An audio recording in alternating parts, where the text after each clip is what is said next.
मुलीने कितीही माफी मागितली तरी अशा घराशी आपण संबंध का जोडायचा? आपल्या मुलाचा केवढा मोठा अपमान झाला, त्याला काय अर्थ आहे?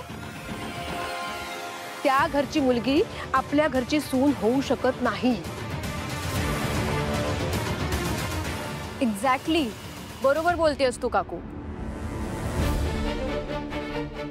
ही तारिणी म्हणजे तीच आहे ना जिने भर रस्त्यात माझा अपमान केला होता? नाही नाही, फक्त अपमान नाहीये, कानाखाली मारली होती. आधी माझा अपमान केला, मग कौशिकीचा अपमान केला आणि आता चक्क युवराजचा अपमान केलाय तिने. आपण जर या घराशी नातं जोडलं ना तर हे असेच अपमान सहन करावे लागतील. बरोबर आहे. म्हणजे जर आपण एवढं होऊ नये अशा घराशी नातं जोडलं तर त्यांना पण असंच वाटेल ना की आपल्याच मुलात काहीतरी दोष आहे. जीजू, अरे म्हणजे मी फक्त एक शंका बरोबर बोलतोय तू.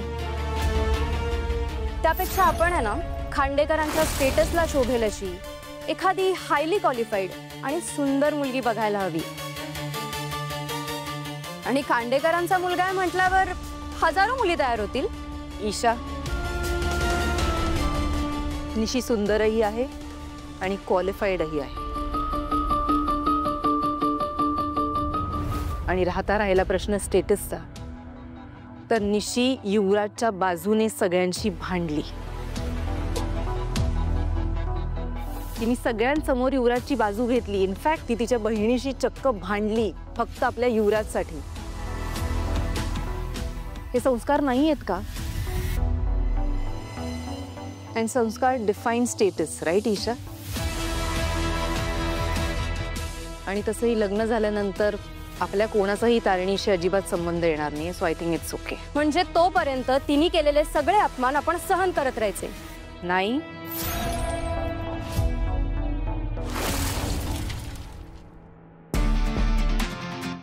अजिबात नाही. झालेला अपमान मी अजिबात विसरणार नाही.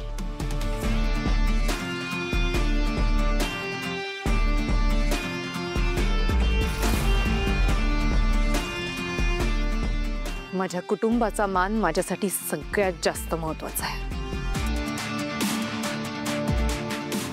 झालेला अपमान मी विसरणार नाही.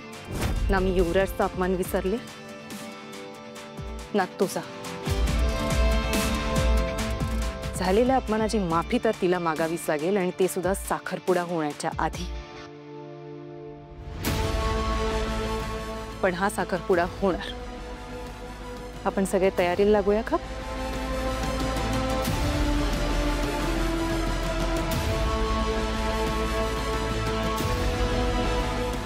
अहो, तुम्ही काही बोलत का नाही आहात? गप्प का आहात तुम्ही? मुलाचा एवढा मोठा अपमान झाला आपल्या, त्याला काही अर्थ आहे का?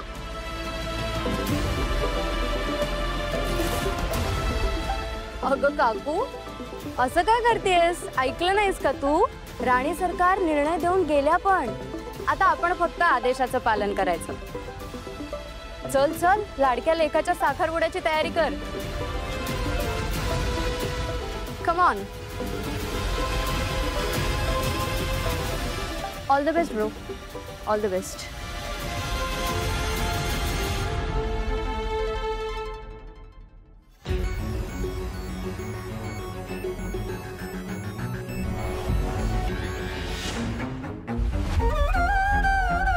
आई, आपल्या आयुष्यातून आणि या फोटोतून सुद्धा जो माणूस गायब झालाय ना, तो आता फार लांब नाहीये.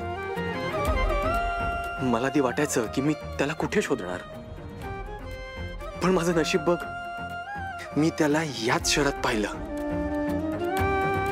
तो इथेच जवळ कुठेतरी आहे असं मला वाटतंय, आणि मी त्याला शोधणार मी त्याला. पण आई, तो जर मला भेटला तर मी त्याला काय बोलू?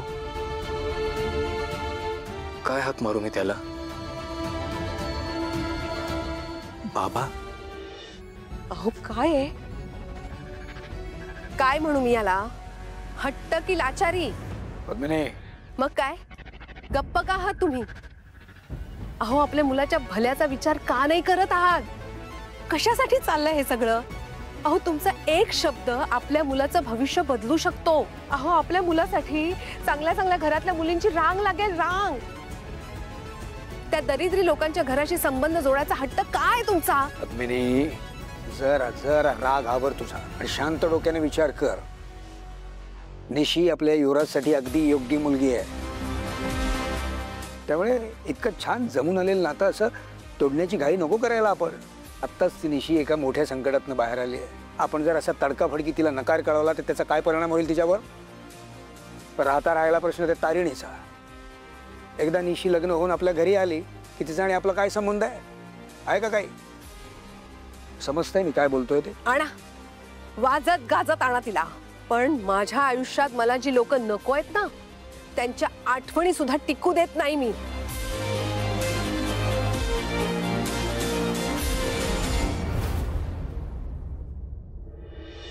ज्या वयात मुलं आपल्या वडिलांना बाबा म्हणतात त्या वयात तर हा माणूस माझ्या आयुष्यातून निघून गेला होता. असं कोणी माणूस आपल्या आयुष्यात असतं हेच मला माहिती नव्हतं. त्या माणसासाठी माझ्या तोंडून बाबा हा शब्द कधीच नाही निघणार. कारण त्या शब्दात असलेली जबाबदारी, माया ही त्या माणसाला कधी कळलेलीच नाहीये. त्याने ना आपली जबाबदारी कधी घेतली ना कधी आपण जिवंत आहोत हे तो बघायला आलाय. आई तुला सांगतो, आता जर तू इथे असतीस ना तर त्या माणसाची कॉलर पकडून त्याला फरफटत येऊन तुझ्या पायावर टाकला असता. आता त्या माणसाने माझी कितीही माफी मागितली, अगदी माझ्या पायावर नाक जरी घासलं ना तरीही मी त्याला माफ करणार नाहीये. त्या माणसाबद्दल माझ्या मनात कायम घृणा राहणार आहे. फक्त घृणा.